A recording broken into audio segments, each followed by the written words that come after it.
C'était censé écraser l'Ukraine. La grande offensive d'été devait être le dernier clou dans le cercueil, et ce serait Vladimir Poutine qui enfoncerait ce clou. L'Ukraine ne s'effondrerait pas, mais perdrait tant de terrain que Vladimir Poutine aurait l'avantage lors des négociations de paix. Le dirigeant délirant de la Russie pensait que ses soldats réussiraient cet été. Ils ont échoué. L'offensive estivale de Vladimir Poutine s'est effondrée autour de lui, et selon des rapports récents, la Russie a subi 210 000 pertes pour rien. Le 12 septembre, le Kiev Post a diffusé sur YouTube une vidéo analysant en détail l'offensive estivale de la Russie, présentée par Chuck Farah, un ancien Navy Sea, Air and Land américain, et désormais correspondant du Kiev Post. Farah a exposé quels étaient les plans de Vladimir Poutine pour l'été, en notant que la Russie allait attaquer sur plusieurs fronts afin de forcer les défenseurs ukrainiens à capituler. La British Broadcasting Corporation a donné plus de détails dans un article de juillet, en notant que l'essentiel de l'offensive russe semblait se concentrer sur les régions clés de Sumy, Pokrovsk et Kharkiv. À Pokrovsk, la British Broadcasting Corporation a indiqué que la Russie visait la ville pour perturber les lignes d'approvisionnement ukrainiennes et pénétrer plus profondément dans le Donetsk, tout en cherchant à établir une zone tampon principalement le long de la frontière entre Kharkiv et Sumy. Pour empêcher une répétition de l'audacieuse incursion ukrainienne de août 2024 dans l'oblast russe de Koursk, l'objectif à Kharkiv était plus flou. Vladimir Poutine souhaite probablement capturer une ville ou un territoire proche de celle qu'il essaie de prendre depuis le début de son invasion. Et à Pokrovsk, l'objectif stratégique était simple, perturber la logistique et faire avancer les troupes à Donetsk dès maintenant. Outre ces trois régions, la Russie cherchait aussi à avancer à Kherson, prendre Tchassivyar, capturer Liman et Kupiansk, et provoquer la chute de la défense ukrainienne à Zaporizhia. Ce sont des objectifs ambitieux, et la Russie n'a réussi à en atteindre aucun de manière significative. Dans chaque secteur, les forces russes ont affronté une forte résistance, n'obtenant que de faibles gains, malgré de lourdes pertes. Farah le souligne. Il détaille ensuite ce que la Russie a accompli ou échoué à accomplir durant un été censé permettre à Poutine de gagner la guerre. Tout d'abord à Kherson. Farah note que l'objectif de la Russie ici était de consolider le contrôle qu'elle exerçait déjà sur les territoires occupés de la région. En repoussant les forces ukrainiennes au-delà du Dnipro, la Russie s'est fortement investie dans cet objectif. Elle a redéployé sa 810e brigade d'infanterie navale à Kherson, en plus d'envoyer un régiment de parachutistes et plusieurs autres unités. Cependant, le principal problème de la Russie était que le Dnipro est resté un obstacle majeur. Au lieu de repousser l'Ukraine, la Russie a découvert la difficulté de traverser ce fleuve elle-même. En juillet, Forbes a rapporté que le 30e corps de Marines ukrainien, chargé d'empêcher la Russie de traverser le fleuve Dnipro, a déclaré que la Russie lançait des assauts quotidiens sur les petites îles du fleuve dès le mois de juin. Ces assauts, concentrés sur la rive ouest du fleuve et reposant sur une combinaison de drones et de guerres électroniques, ont échoué. L'Ukraine a gardé le contrôle du feu sur la zone, empêchant la Russie de déplacer un nombre important de troupes là où elles étaient attendues. S'ils voulaient repousser l'Ukraine, les forces ukrainiennes ont fermement maintenu leur position sur la rive sud, rapporte également Farah. Là-bas, ils repoussent les assauts de la Russie, infligeant de lourdes pertes aux forces de Poutine à chaque tentative d'avancée échouée. Qu'a finalement accompli la Russie à Kherson ? Aucun gain territorial significatif n'a été signalé, et les opérations russes ont été entravées par les frappes de drones ukrainiens visant les lignes d'approvisionnement, explique Farah. C'eût déjà été grave. Mais l'échec de la Russie à prendre un territoire significatif à Kherson a été souligné par l'Ukraine qui a frappé durement ses soldats. Le armement air-sol modulaire, Hammer, munitions guidées françaises, peut désormais être tiré par l'Ukraine depuis la majorité de ses chasseurs, même ceux d'époque soviétique. L'Ukraine a mis en avant la force dévastatrice de l'armement air-sol modulaire Hammer, juste avant le début de l'offensive d'été de Poutine. Le 23 avril, les médias United 24 ont rapporté que l'Ukraine avait utilisé l'un de ses MiG-29 pour raser un quartier général russe à Kherson. Avec un armement air-sol modulaire Hammer, destruction d'un immeuble de 2 étages où étaient regroupées des troupes russes. Farah révèle d'autres faits marquants des frappes de l'Ukraine, affirmant que l'armée de l'air ukrainienne a profité de l'été pour éliminer des concentrations de troupes russes, des postes de commandement et des points de contrôle de drones dans toute la région. La Russie n'avait pas non plus de réponse face aux partisans ukrainiens. Ce sont souvent des civils ayant constitué leurs propres forces militaires irrégulières, liées à l'armée principale, et combattant pour leur patrie, de manière quelque peu officieuse. À Kherson, les partisans ont joué un rôle énorme dans la défense. En février 2023, NPR a rapporté la résistance clandestine de la région, révélant que ces groupes, bien que désorganisés, restent efficaces. Il a raconté l'histoire d'une comptable de 59 ans, et membre du conseil municipal nommé Oksana Pohomy, qui a aidé à évacuer des familles de la région. Après le refus d'entrer dans l'armée territoriale de Kherson, ce sont le genre de personnes que les forces de Poutine ne s'attendraient jamais à rencontrer, et elles sont tout aussi importantes pour la défense de Kherson que l'armée officielle de l'Ukraine. Les partisans s'en prennent à l'approvisionnement, aux trains et à la logistique russe, rapporte Farah. Ils ont également pris pour cible les sentinelles russes et les collaborateurs au sein des forces de sécurité d'occupation. Tandis que les soldats ukrainiens luttent à Kherson, les troupes russes sont affaiblies par des civils qui sabotent et perturbent les services de soutien nécessaires à leurs offensives. Pour Poutine, le résultat est simple, peu de gains à Kherson et aucune consolidation du territoire déjà contrôlé par la Russie. Ensuite, il y a Zaporijia, le site d'une centrale nucléaire tristement célèbre que les forces russes désoccupent depuis la majeure partie de la guerre. L'oblast de Zaporijia s'est avéré être un autre lieu d'échec estival pour les forces de Poutine. La Russie visait à mener plusieurs offensives pour avancer vers la principale ville de la région, aussi appelée Zaporijia. Mais selon Farah, les attaques russes prévisibles à petite échelle, impliquant généralement des unités de la taille d'un peloton et menées en plein jour, ont été repoussées avec de lourdes pertes. Ce type d'attaque à petite échelle est devenu une caractéristique des assauts russes pendant l'été. Elles ont été mises en avant dans un rapport de Politico en juillet, qui soulignait comment la Russie est passée de vastes assauts, mécanisés, à l'utilisation de petites unités pour tenter de s'infiltrer dans les positions ukrainiennes. Ce changement dans les tactiques de la Russie a causé des problèmes. Initialement, les fortifications ukrainiennes visaient à contrer les grandes offensives utilisées par la Russie durant la majeure partie de son invasion. Mais l'Ukraine a fait ce qu'elle fait depuis 3 ans et demi, s'adapter et surmonter. Si les petites unités russes avancent plus discrètement face aux drones ukrainiens, cette tactique présente une faille majeure. Si ces petites unités parviennent à percer les défenses ukrainiennes, elles ne peuvent pas maintenir la percée. Leur nombre limité signifie que les brèches qu'ils créent sont étroites, et les unités qui passent ne peuvent pas s'installer et se fortifier. L'Ukraine a identifié ce problème à Zaporijia et en a pleinement profité, comme l'explique Farah, dans cette zone d'opération. L'Ukraine a maîtrisé la tactique, consistant à laisser les unités russes pénétrer jusqu'à 3 à 5 km avant d'attaquer. L'artillerie, les drones et l'infanterie ukrainiens écrasaient alors les éléments avancés russes et anéantissaient les survivants lorsqu'ils tentaient de regagner les lignes russes, explique-t-il. L'Ukraine a attiré les petites unités russes en leur faisant croire à d'importantes avancées, puis a refermé les brèches créées par les Russes, les encercler puis les éliminer. C'est une technique qui va réapparaître plusieurs fois au cours de cette vidéo. L'Ukraine sait maintenant que cette technique est une excellente défense contre les petites unités russes. Grâce à cette technique, l'Ukraine a fortement endommagé les troupes russes à Zaporijia. Et cela n'était nulle part plus évident qu'à Goulaïa-Polé, où la Russie est devenue tellement désespérée qu'elle envoie des cuisiniers sur la ligne de front parce qu'elle n'a plus personne d'autre à envoyer. Découvrez ce qui se passe dans la ville de Zaporijia, et ce que cela signifie pour la Russie dans notre vidéo consacrée au fiasco des cuisiniers. La prochaine région de l'échec russe est une grande, Pokrovsk. Appelée la porte d'entrée de Donetsk par beaucoup en Russie, Pokrovsk est une ville que Poutine doit absolument capturer. Le terme de porte d'entrée est tout à fait approprié, car Pokrovsk se trouve à 2 pas de la frontière administrative de Donetsk. Atteindre cette frontière permettrait à Poutine de revendiquer le contrôle de Donetsk, ce qui serait énorme dans sa tentative de convaincre le reste du monde que l'Ukraine devrait céder le Donbass à la Russie si elle veut la paix. Pokrovsk est également un centre logistique, fournissant une grande partie des troupes ukrainiennes dans le Donetsk, ce qui en fait l'une des villes forteresses les plus vitales de l'Ukraine. Poutine voulait vraiment prendre Pokrovsk cet été.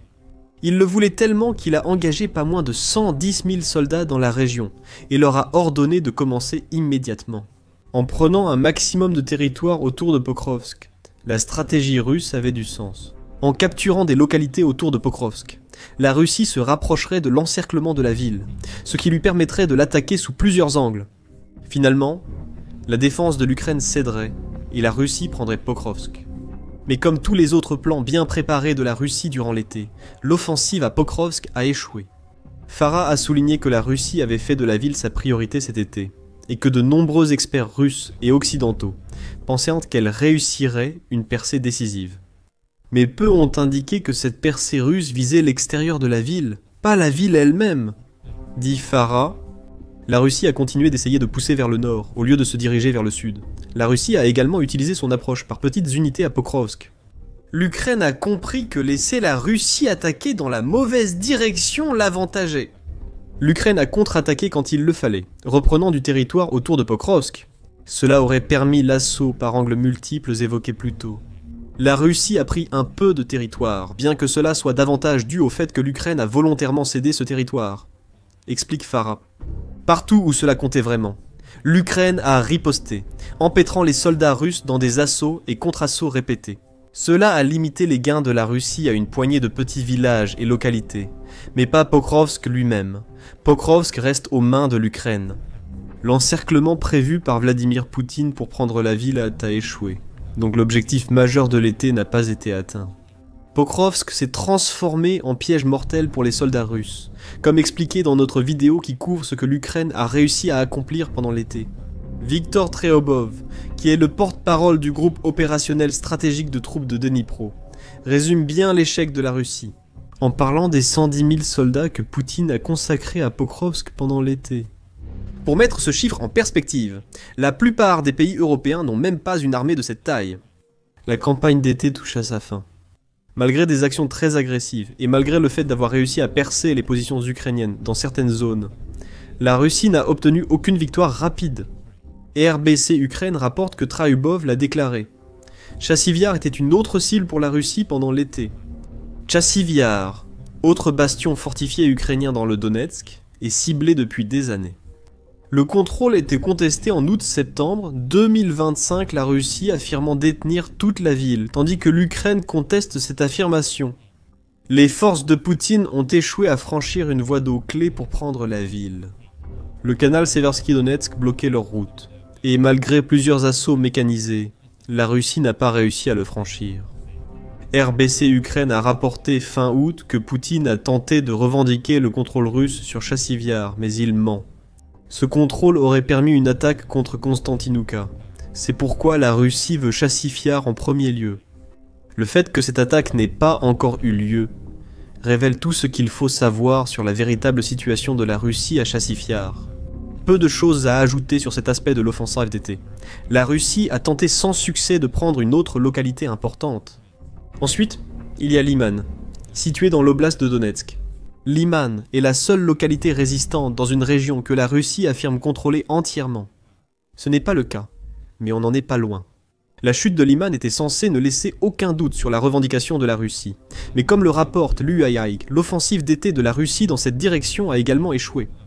Des attaques intenses en juin n'ont pas percé les défenses ukrainiennes, selon le média.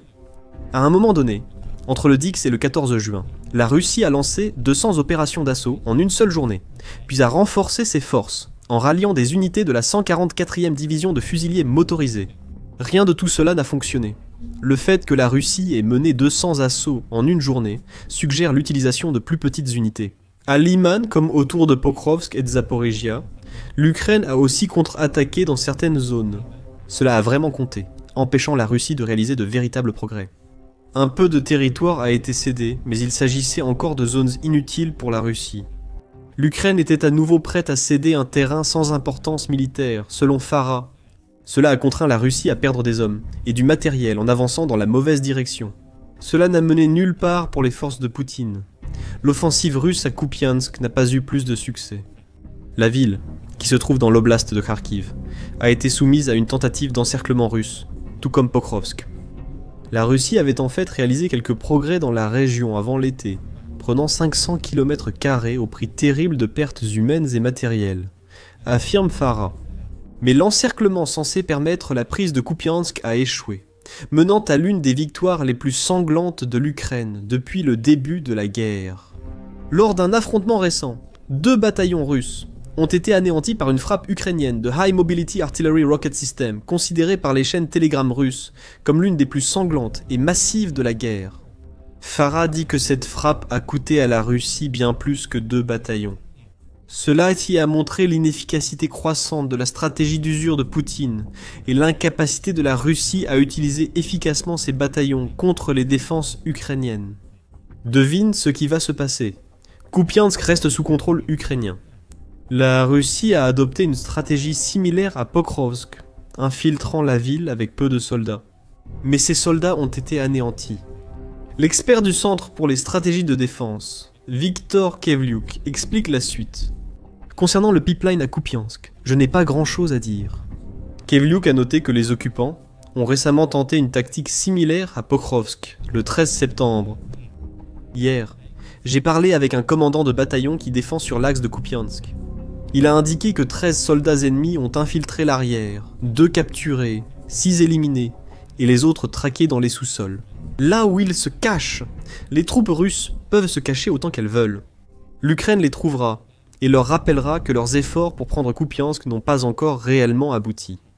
Et enfin, il y a Sumy-Rikol, l'objectif de Poutine pour cette oblast mentionné plus tôt dans la vidéo. Il souhaite établir une zone tampon à Sumy pour éviter une nouvelle contre-invasion similaire. Au risque d'être prévisible, l'offensive russe sur Sumy a échoué aussi lamentablement que le reste cet été. Les forces ukrainiennes ont rompu le contact et se sont repliées vers des positions plus défendables, laissant les unités russes épuisées et incapables de poursuivre les attaques transfrontalières, selon Farah. L'Ukraine commence maintenant à reprendre les faibles gains obtenus par la Russie à Sumy. Le 14 septembre, Reuters a rapporté que le président ukrainien, Volodymyr Zelensky, a affirmé que l'Ukraine était parvenue à avancer dans les districts frontaliers du nord de Sumy, où les soldats russes ont passé tout l'été à tenter d'obtenir la tête de pont dont Poutine avait besoin pour sa zone tampon.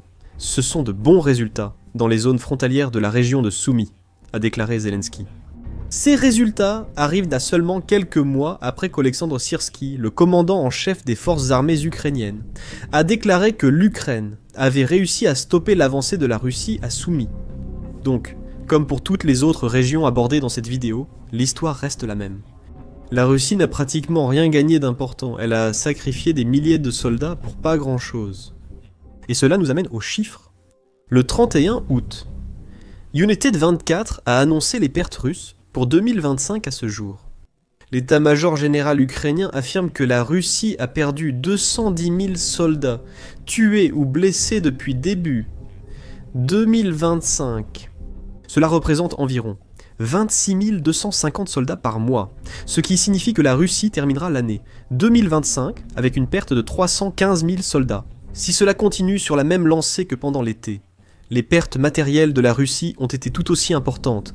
En 2025, plus de 2100 de ces véhicules blindés ont été détruits, ainsi que plus de 7300 des systèmes d'artillerie dont la Russie a besoin pour maintenir ses bombardements. 157 lance-roquettes multiples russes ont été relégués aux oubliettes de la guerre en Ukraine, et 1200 autres de ces chars sont désormais en ruine. Grâce à la courageuse défense estivale de l'Ukraine, la plupart de ces pertes ont eu lieu lors de l'offensive d'été, et elles sont énormes. Alors, qu'a obtenu la Russie en échange de tout cela? Du sang versé et du métal brisé. Laissez Farah expliquer. Cet été, la Russie n'a gagné qu'un tiers de 1% de la superficie totale de l'Ukraine, dit-il dans son message de paix à Kiev. Encore une fois, sans la moindre réussite stratégique ou même tactique à montrer pour la destruction de l'équivalent fonctionnel de plus de 26 divisions, ce type de perte, en échange d'aussi peu de territoire, n'est pas tenable. À tel point que Farah dit qu'aucune nation dans l'histoire du monde n'a jamais réussi à atteindre ses objectifs de guerre dans de telles conditions. Chaque jour, la Russie perd l'équivalent de 2 bataillons d'infanterie, dit Farah. Son réseau logistique, du moins sur les lignes de front, est devenu tellement risible qu'il dépend de voitures civiles, et, dans certains cas, même d'ânes pour transporter des fournitures aux troupes. Le Moscow Times avait déjà signalé en mars le dilemme des ânes en Russie, révélant une incroyable pénurie d'équipements dans le pays. Après l'offensive estivale ratée, ces pénuries n'ont fait qu'empirer. Cela signifie que la Russie sera réduite à transporter son équipement en braillant à travers les lignes de front dans les mois à venir. Le moral russe est choqué, la corruption reste endémique, et cela ne fait qu'aggraver les nombreux problèmes. Cela a conduit à l'échec de l'offensive d'été. Farah conclut que l'offensive d'été de Poutine s'est effondrée en un fiasco coûteux. Les gains territoriaux de la Russie depuis mai sont dérisoires en comparaison de la perte de plus de 210 000 soldats et de milliers de pièces de blindés et d'équipements. Cet été a révélé des faiblesses systémiques dans l'armée russe, et il n'y a pas grand-chose que Poutine puisse faire à propos de ces faiblesses. Alors que Poutine tente d'encaisser l'échec total d'une campagne estivale qu'il pensait décisive pour la Russie, il doit aussi affronter des problèmes internes. Que va faire la Russie face à l'afflux de soldats aigris, violents et en colère qui rentreront chez eux après la fin de la guerre en Ukraine ? Le Kremlin est en crise, car les propres soldats de Poutine pourraient être son prochain grand problème. Découvrez-en plus dans notre vidéo, et n'oubliez pas de vous abonner à The Military Show pour d'autres vidéos sur les échecs de la Russie dans son invasion de l'Ukraine.